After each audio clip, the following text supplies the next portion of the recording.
Okay, everybody, thank you for joining me today. I will be talking with Melissa Cantfi, who's the owner of Olive and Neon. She's a professional home designer and a close friend.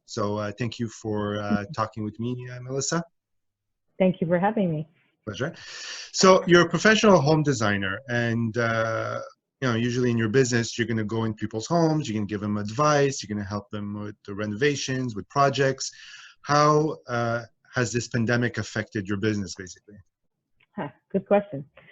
So being in a service-based business that involves a lot of face-to-face contact, the design industry and my business in particular has been hit quite hard. It all started when the news came out that there were cases of the coronavirus in Quebec. Meetings with new and existing clients either were canceled or were postponed for an indefinite amount of time. So I then shifted my focus to servicing the existing clients as best as I could from a distance. So what would normally have been an in-person meeting then was replaced with a video call, or instead of me going shopping, looking for certain items at local stores, I would spend a lot more time sourcing products online or calling suppliers and communicating by email to put orders through. Not too long after that, we heard that construction was very close to being stopped. So all contractors would have to stop business. So as soon as we heard rumblings about that, we said, I had actually a kitchen project that was about 70% of the way through a kitchen renovation. All right.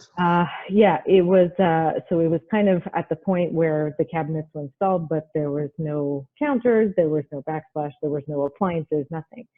So we came up with a contingency plan with the contractor to give the client a temporary kitchen setup with her old appliances, her old sink and faucet, so that she wouldn't be stuck without a functioning kitchen for an indefinite amount of time. So, we managed to kind of avert a disaster in that area. And then once construction officially stopped, the only work at that point that could move forward for me was anything that I could do from my computer. So building floor plans, doing online sourcing of items, design concepts, and planning projects, reviewing quotes and so on. But the thing with that is once you reach a certain point in the project, there's only so much further you can take it. You have to get a contractor or someone to execute the work, and you can't. So at the moment, my business is more or less on hold and waiting for the opportunity to start executing the projects that have been planned out until now. Okay, so eventually things are going to be starting again slowly. Mm-hmm. How do you see you modifying the way you do business in order to be able to give a good service to your clients? I think one of the things that I'm going to push to doing more of is online sourcing. So not necessarily going to local stores to shop and see things physically. I have already built relationships with all these local stores. So rather than me going to them, I think it would save clients a bit of time as well, where I could just call my contacts and work back and forth by email or by phone to source the products that we need. When it comes to the design aspect, that again happens mostly from my computer, so it's pretty straightforward. The only thing that might change, is for face-to-face meetings. So with face-to-face meetings, we're going to obviously do it with caution. I think both sides are going to be a little bit, nervous about restarting, just after businesses have reopened. So we're going to keep our distance for a period of time, wash our hands more, just follow the basic safety measures. Just until we all feel comfortable and confident that there's no more risk of contracting something by just being in the same room as each other. Yeah, I think that's going to take a little bit of time, but eventually we'll get there. That's going to take. So for everybody's at home now. So what are 5 things that people can do in their house right now without leaving their home that they could, in order to change the look of their home? Like, what's your tips? Mm. Okay, so first I would think, working with obviously what you have, because you can't really go out shopping. I think the first logical place to start would be, work on reorganizing what you have.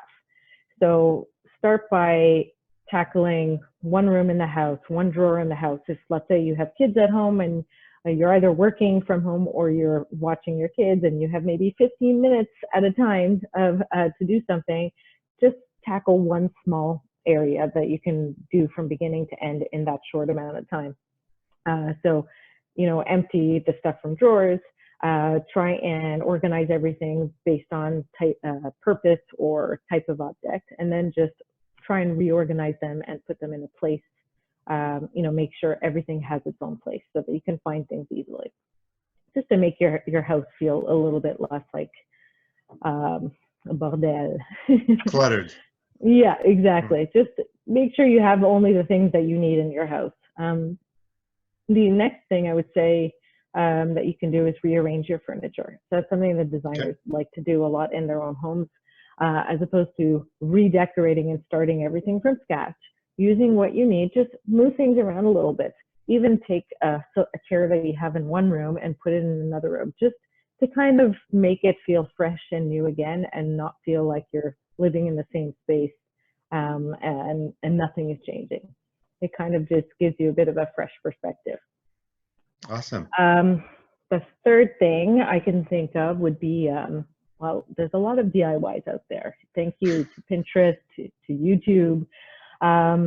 There's an indescribable amount of DIYs that are out there that you can find to do with household items, things that you have in the house. So I would say just do a bit of browsing, find some ideas, and just see if you can work with, if you have all the items that are required to do that DIY, or improvise a little bit and adjust and make something new. Just make a piece of art. If you have paint brushes at home and a canvas, make some own art instead of going and buying something. So that's the third. Two more. So the fourth. So what about, so outdoors, that's another thing, is that if you're lucky enough to have a backyard, like I am, try and make that backyard a little family oasis, a place where you can escape to, especially that you can't walk. Well, you are allowed walking, but you can't stop when you're walking. You kind of have to keep moving.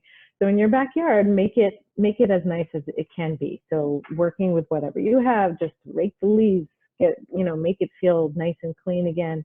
For the children, we like to buy as much as we can, like off Amazon, to like get a trampoline, get a play set, things to keep you and the family busy, just so that you have a place to go to outside to get fresh air, and enjoy the sun and get some vitamin D.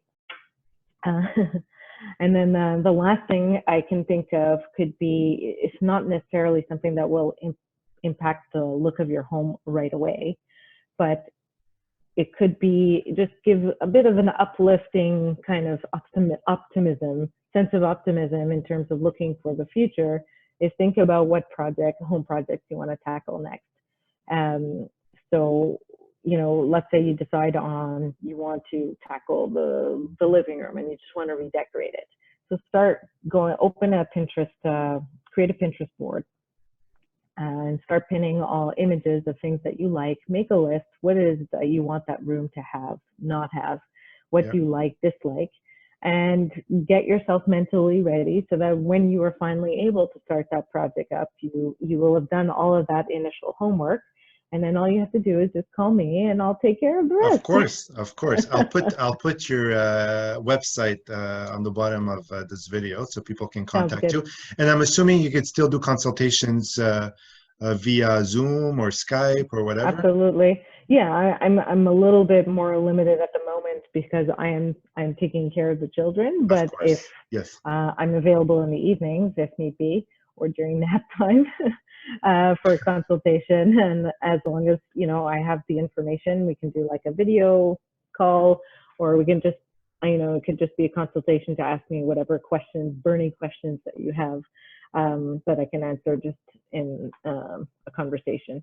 Amazing. And I saw in a post that you on Facebook, you just celebrated 3 years. I did 3 years in business. Congrats. Yeah, and thank you, thank you. It's been a really great 3 years so far. I'm really looking forward to getting things back up and running once this is past us. Perfect. And Olive and Neon, you got that from where? It's an interesting.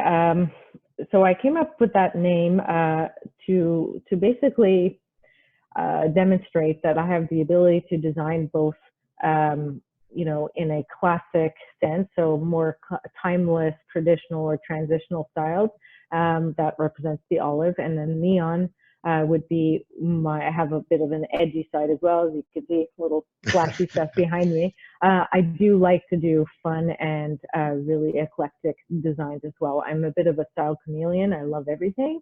And so I have the ability to adapt my design to what it is that you specifically are looking for. Awesome. Well, thank you very much, Melissa, for your time. Thank you for chatting with me. A pleasure. And like I said, I'll put your website on the bottom of the video. And if anybody has any questions or would like to call for your services, they'll be able to contact you. Thank you very much. Awesome. Stay safe. Thank you. Thanks. All right, Bye. you too. Bye.